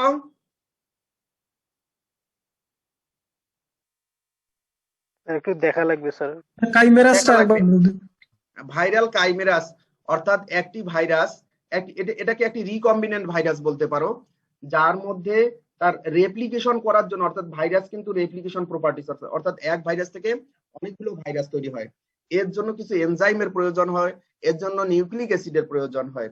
তাহলে রেপ্লিকেশন করার ক্ষমতা আছে এমন একটি ভাইরাসের সঙ্গে কিছু প্রোটিন, আমরা যে প্রোটিনগুলো অ্যান্টিজেন হিসেবে কাজ করতে পারে সেই প্রোটিনগুলো যদি সমন্বয় করে দেই, তাহলে সেই প্রোটিনগুলোর মাল্টিপ্লিকেশন করতে হবে ওই ভাইরাস রেপ্লিকেশনের মাধ্যমে।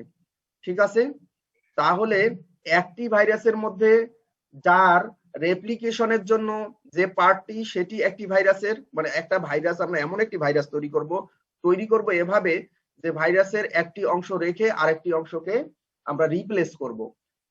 এর মধ্যে কিছু অংশ আছে যারা রেপ্লিকেশনের জন্য দায়ী, আর কিছু অংশ আছে যারা হলো অ্যান্টিজেন প্রোডাকশনের জন্য দায়ী, অর্থাৎ প্রোটেক্টিভ অ্যান্টিজেন তৈরি করে।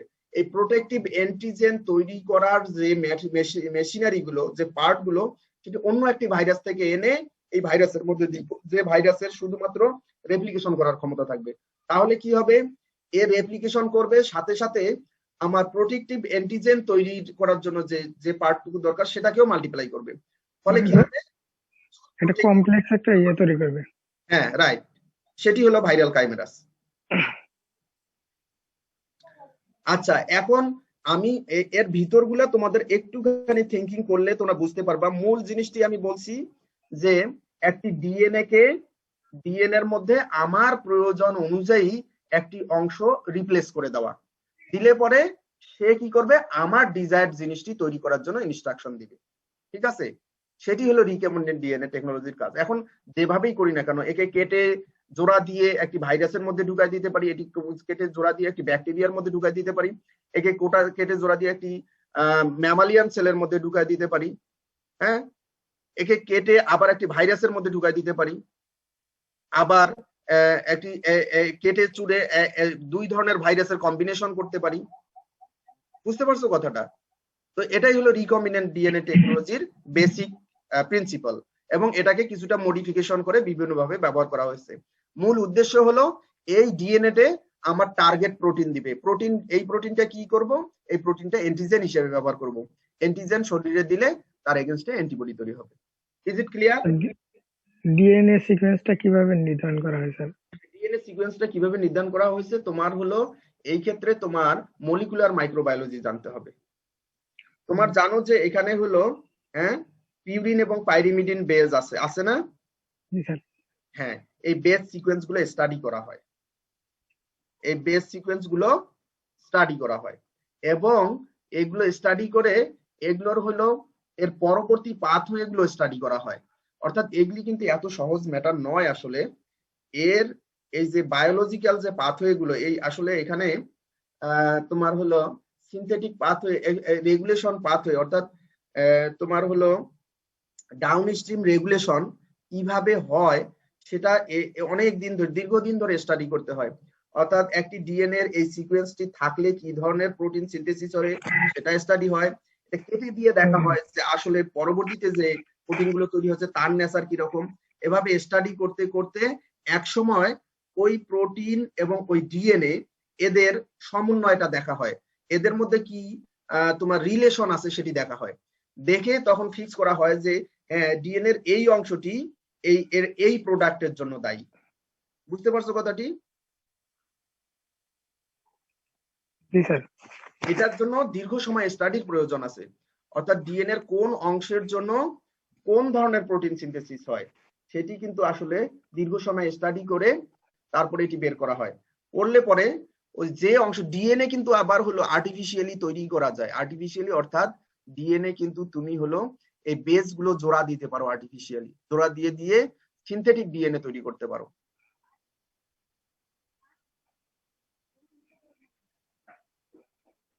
বুঝতে পারছো?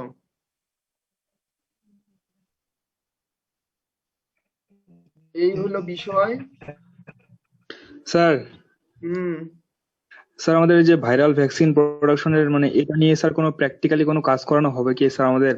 তোমাদের প্র্যাকটিক্যালি কাজ করার মতো এবিলিটি আমাদের এই মুহূর্তে নাই, ভ্যাকসিন প্রোডাকশন করার মতো এবিলিটি আমাদের এই মুহূর্তে নাই, ঠিক আছে?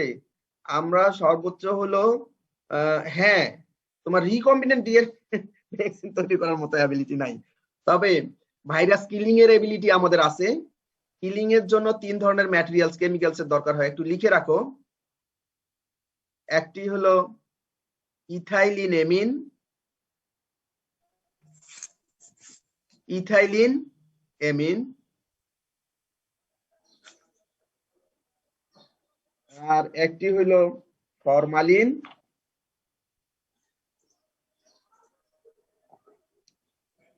ফরমালিন, আর একটি হলো বিটা প্রোপায়োল্যাকটন, বিটা প্রোপায়োল্যাকটন।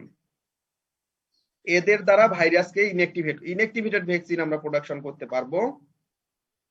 কি 3টা কেমিক্যালস এর নাম বলছি, কি কি? ভাইরাস ইনঅ্যাক্টিভেটিং এজেন্ট 3টার নাম বলছি, কি কি? Sir ethylene amine, formalin, beta propiolactone. Ethylene amine, beta propiolactone, আরেকটি হলো ফর্মালডিহাইড বা ফরমালিন। বুঝছো? ফর্মালডিহাইডের কত পার্সেন্ট দ্রবণকে ফরমালিন বলা হয়? 40%। 40% জলীয় দ্রবণ। এই 3টে জিনিস আসলে ভ্যাকসিন প্রোডাকশনের সময় এই ভাইরাসকে ইনঅ্যাক্টিভেশনের জন্য ব্যবহার করা যায়। কাজেই আমাদের কাছে ভাইরাস যদি থাকে তা আমরা এই কেমিক্যালস গুলো দিয়ে ইনঅ্যাক্টিভেট করতে পারবো, তখন আমরা ভ্যাকসিন হিসেবে ব্যবহার করতে পারবো। আর কি করতে পারি? আমরা অ্যাটেনুয়েটেড ভ্যাকসিনও কিন্তু তৈরি করতে পারি। তো মুশকিলটা হলো যে অ্যাটেনুয়েটেশন ভ্যাকসিন তৈরি করার জন্য আমাদের সেল কালচারের প্রয়োজন হয়, অর্থাৎ আনন্যাচারাল সেলে যদি আমরা দেই তাহলে তার ভিরুলেন্সটা খর্ব হয়। তা আমাদের সেল কালচার সিস্টেমটা এখন অ্যাক্টিভ নেই এই মুহূর্তে, যার কারণে ওইটা হয়তো করতে পারবো না, তবে ইনঅ্যাক্টিভেশন হয়তো করতে পারবো। ঠিক আছে?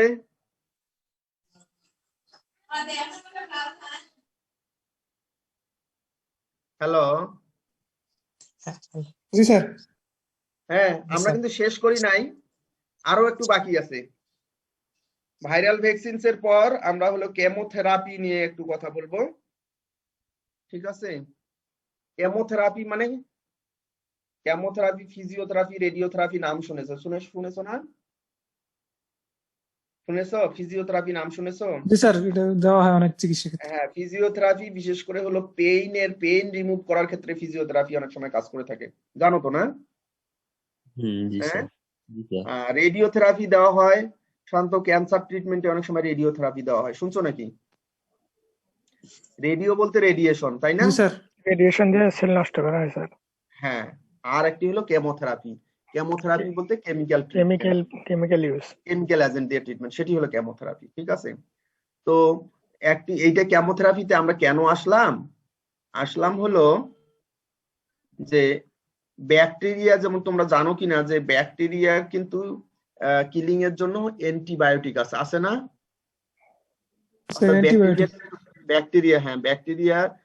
ব্যাকটেরিয়াল ইনফেকশন ট্রিটমেন্ট করার জন্য স্পেসিফিক ড্রাগ আছে, সেগুলো আমরা অ্যান্টিবায়োটিক হিসেবে বলি আর কি, অ্যান্টিবায়োটিক আছে। কিন্তু ভাইরাসের স্পেসিফিক ট্রিটমেন্ট কিন্তু নাই। জি স্যার। ভাইরাস ট্রিটমেন্টের কিন্তু স্পেসিফিক ড্রাগ নাই, একটু ফেলে দিই, স্পেসিফিক ড্রাগ নাই। কিন্তু বাই দিস টাইম কিছু ড্রাগ তৈরি হয়েছে, এরা দিয়ে কিছুটা কাজ হয়, ঠিক আছে? সব ভাইরাসের এগেনস্টে কিন্তু ড্রাগ নাই, তবে কিছু ড্রাগ বাই দিস টাইম আবিষ্কার হয়েছে যেগুলো এই ভাইরাসের এগেনস্টে কাজ করে। তো সাপোর্টিভ আমরা আসলে আজকে যেটি কি পড়বো সেটি হলো অ্যান্টিভাইরাল কেমোথেরাপিউটিক এজেন্ট, অর্থাৎ কোন কোন এজেন্ট গুলো ভাইরাসের এগেনস্টে কাজ করে, যার কারণে এই কেমোথেরাপি শব্দটি প্রথমে আমরা ইন্ট্রোডিউস করার চেষ্টা করেছি। Chemotherapy is a type of cancer treatment that use one or more anti-cancer drug as part of standardized chemotherapy regimen. Chemotherapy এই টার্মটি বেসিক্যালি আসলে ক্যান্সার ট্রিটমেন্টের ক্ষেত্রে ব্যবহার করা হয়, যদিও করা হয় তবুও কেমোথেরাপি মিনস হলো থেরাপি উইথ কেমিক্যালস, এটি হলো মূল কথা। যদিও আসলে তোমরা এই কেমোথেরাপি টার্মটি শুনবা যে হলো ক্যান্সার ট্রিটমেন্টের ক্ষেত্রে রেডিওথেরাপি, কেমোথেরাপি ইত্যাদি বলে। Chemotherapy may be given with a curative intent, অর্থাৎ চিকিৎসা করার মানে সুস্থ হওয়ার উদ্দেশ্যে, which almost always involves combination of drug, একাধিক ড্রাগ, কেমোথেরাপিতে কিন্তু একাধিক ড্রাগ দিয়ে ট্রিটমেন্ট করা, or it may aim to prolong life, মানে দীর্ঘদিন বাঁচিয়ে রাখার চেষ্টা করা হয় একাধিক ড্রাগ দিয়ে, অর টু রিডিউস সিমটমস, অর্থাৎ লক্ষণগুলোকে কমানোর জন্য, এই জন্য এই কেমোথেরাপি ব্যবহার করা হয়। তাহলে কেমোথেরাপি আসলে যদিও কেমিক্যাল দিয়ে ট্রিটমেন্ট, কিন্তু এটা মূলত আসলে অধিকাংশ ক্ষেত্রে আমরা এই ক্যান্সারের ক্ষেত্রেই, ক্যান্সার ট্রিটমেন্টের ক্ষেত্রে এই টার্মটি শুনে থাকি, ক্যান্সার ট্রিটমেন্টের ক্ষেত্রে এই টার্মটি শুনে থাকি। কিন্তু মূল যে বিষয়টি, কেমোথেরাপির যদি শব্দগত অর্থ যদি বুঝতে চাও, তাহলে কেমোথেরাপি মানে থেরাপি উইথ কেমিক্যালস, কেমিক্যালস দিয়ে ট্রিটমেন্ট। এনিওয়ে, তো আমাদের অ্যান্টিভাইরাল কেমোথেরাপিটি কি কি, অর্থাৎ কোন কোন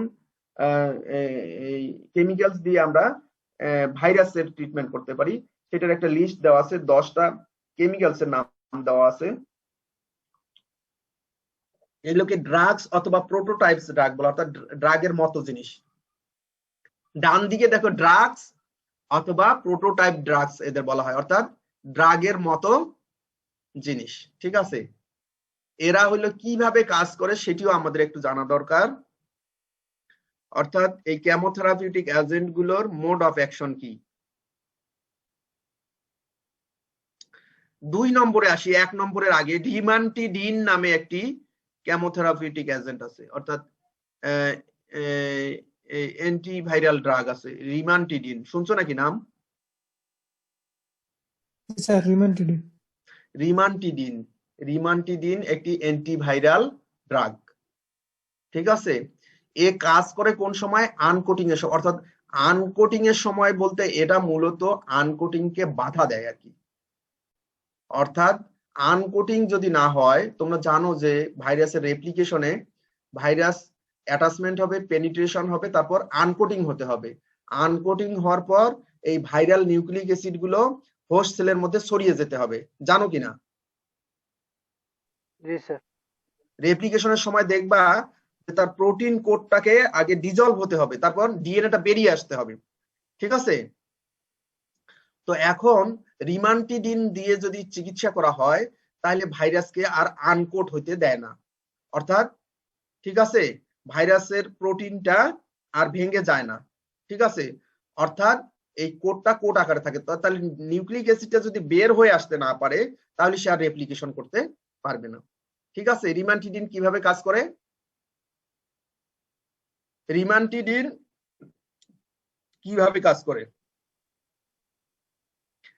ভাইরাসের রেপ্লিকেশন স্টেজে আনকোটিং এ বাধা দেয়, বুঝছো কিনা? এখন কথা বলো। জি স্যার। জি স্যার, বুঝছি স্যার। আচ্ছা, গুড। তাহলে 1 নম্বরটা কি হয়েছে? 1 নম্বরটাকে বলা হচ্ছে রিসিপ্টর অ্যানালগস, অর্থাৎ রিসিপ্টরের মতো কিছু কেমিক্যালস তৈরি করা হয়। রিসিপ্টর কোন রিসিপ্টর? সেল সারফেসের রিসিপ্টর, যেটার কথা একটু আগেও আমি বলেছিলাম যে ভাইরাসকে অ্যাটাচমেন্ট হওয়ার জন্য সেল সারফেসের রিসিপ্টর দরকার। এখন রিসিপ্টরের মতো কিছু জিনিস আছে যেগুলো আমরা কেমিক্যালি এটা তৈরি করা সম্ভব, সেটা যদি হোস্ট সেল সারফেসে দেওয়া যায়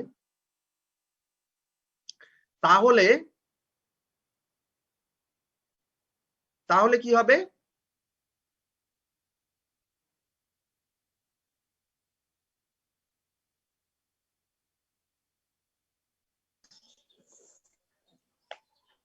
তাহলে কি হবে? হ্যাঁ, স্যার রিসিপ্টর গুলো আর অ্যাটাচ করবে না বাইরের ফরেন রাইট, পার্টিকেল। ওই ভাইরাস গুলো এসে রিসিপ্টর অ্যানালগে এসে অ্যাটাচমেন্ট হবে। বুঝতে পারছো কথাটা? কাজেই তখন তারা আর যদি রিসিপ্টরে অ্যাটাচমেন্ট না হয় তাহলে কিন্তু তাকে আর ভিতরে নিতে পারবে না। বুঝতে পারছো কথাটা? মানে ফলস কিছু রিসিপ্টর তৈরি করা হয়ে থাকে। বুঝতে পারছো কথাটা? এই ফলস রিসিপ্টর গুলো অ্যাটাচমেন্টে বাধা দেয়, অর্থাৎ অরিজিনাল রিসিপ্টরে বাধা দেয়। এটা একটা প্রক্রিয়া, মানে মোড অফ অ্যাকশন। এরপরে ট্রান্সক্রিপ্টেজ ইনহিবিটর, অর্থাৎ তোমার জানো যে ট্রান্সক্রিপশন কেন প্রয়োজন? ডিএনএ থেকে আরএনএ তৈরির জন্য প্রয়োজন। ডিএনএ থেকে আরএনএ তৈরির জন্য প্রয়োজন। তো এই ট্রান্সক্রিপশন প্রক্রিয়ায় যদি বাধা দেওয়া হয় তাহলে ডিএনএ থেকে আরএনএ তৈরি হবে না, তাহলে ভাইরাস রেপ্লিকেট করতে পারবে না।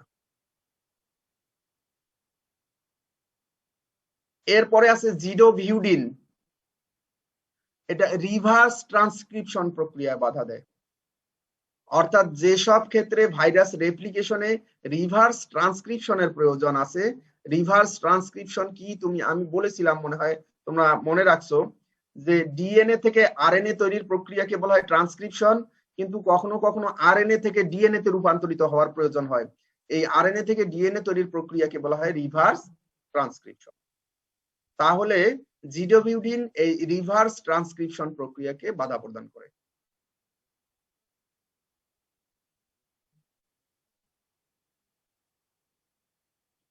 এরপরে আছে লেন্টিভাইরাস ট্যাট ইনহিবিটরস। এরা ট্রান্সক্রিপশন প্রক্রিয়াকে রেগুলেট করতে পারে। রেগুলেট করে ট্রান্সক্রিপশন প্রক্রিয়াকে রেগুলেট করে সেটাকে ভিন্ন খাতে প্রবাহিত করতে পারে। ট্যাট ট্যাট লেন্টিভাইরাসের এক ধরনের ভাইরাস, ঠিক আছে?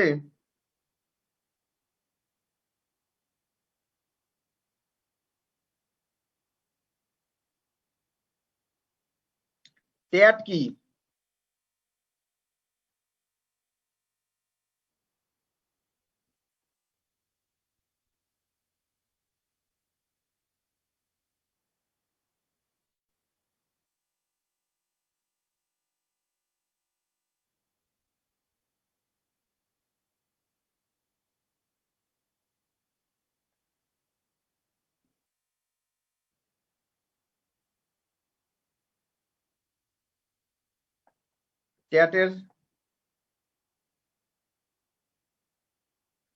ট্যাট এক ধরনের প্রোটিন বা পেপটাইড আর কি, এটাকে ইনহিবিট করে আর কি, ঠিক আছে? ট্রান্স অ্যাক্টিভেটর অফ ট্রান্সক্রিপশন, সেটি হলো ট্যাট। অর্থাৎ ট্রান্সক্রিপশনকে ট্রান্স অ্যাক্টিভেট করে আর কি। ট্রান্সক্রিপশনকে অ্যাক্টিভেট এবং ট্রান্স অ্যাক্টিভেট হলো কি? জাস্ট অপোজিট, ঠিক আছে? এই ট্রান্স অ্যাক্টিভেশন করে এই ধরনের লেন্টিভাইরাসের ক্ষেত্রে এই ট্যাট ইনহিবিটর আছে, বা হলো এগুলো সিনথেসাইজ করা হয় যারা হলো ট্রান্সক্রিপশনকে ইনহিবিট করে আর কি, ট্রান্সক্রিপশনকে রেগুলেট করতে পারে। ভিডিওটা অফ করে রাখি, যে ভিডিওটা অন করলে ভিডিও দিতে হবে। এরপরে রিবাভিরিন নামে তোমার অ্যান্টিভাইরাল ড্রাগ আছে। নেপালের রিবাভিরিন নামে হলো একসাথে ফ্রেন্ড তোমার ড্রাগ আছে, সেটা হলো তোমার রিবাভিরিনের কাজ হলো আরএনএ ট্রান্সক্রিপশন প্রক্রিয়ায় বাধা, মানে প্রসেসিং অফ আরএনএ ট্রান্সক্রিপ্ট, অর্থাৎ এই ডিএনএ থেকে আরএনএ তৈরিতেই বাধা দেয় আসলে। প্রসেসিং অফ আরএনএ ট্রান্সক্রিপ্ট, অর্থাৎ আরএনএ ট্রান্সক্রিপশন হতে দেয় না, আরএনএ ট্রান্সক্রিপশন হতে দেয় না।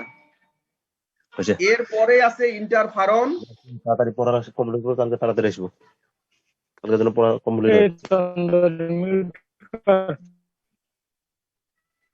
এরপরে আছে ইন্টারফারন।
আচ্ছা, আমাদের মোটামুটি শেষ।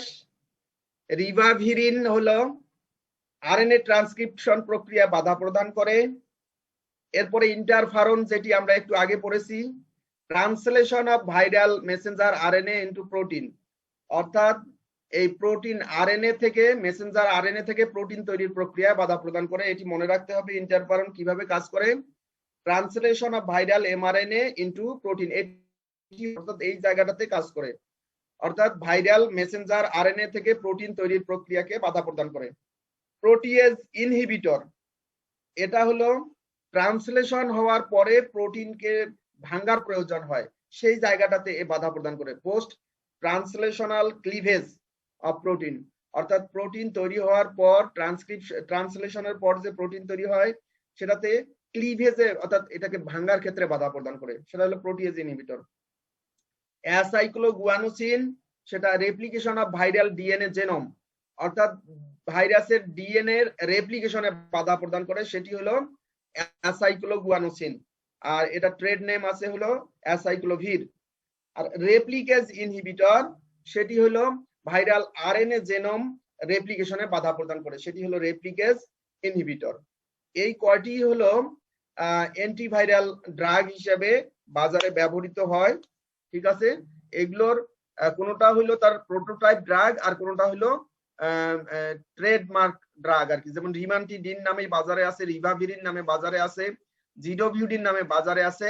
আর যেগুলো আছে সেগুলো হলো এগুলো হলো তোমার ড্রাগের জেনেরিক নেম, অর্থাৎ এর ট্রেড নেম গুলো ভিন্ন ভিন্ন আছে। অর্থাৎ এরা হলো এই জিনিসগুলো সাধারণত ব্যবহার করা হয় অ্যান্টিভাইরাস ড্রাগ হিসেবে, অর্থাৎ ভাইরাসের কেমোথেরাপি ট্রিটমেন্টের ক্ষেত্রে এগুলো ব্যবহার করা হয়।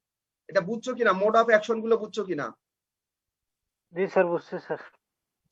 আচ্ছা, একবার স্টাডি করো, একটু দেখো, ফাইলটা পাঠাই দিচ্ছি। কোশ্চেন থাকলে নিশ্চয়ই সামনের দিনে আবার আলোচনা হবে। হ্যাঁ।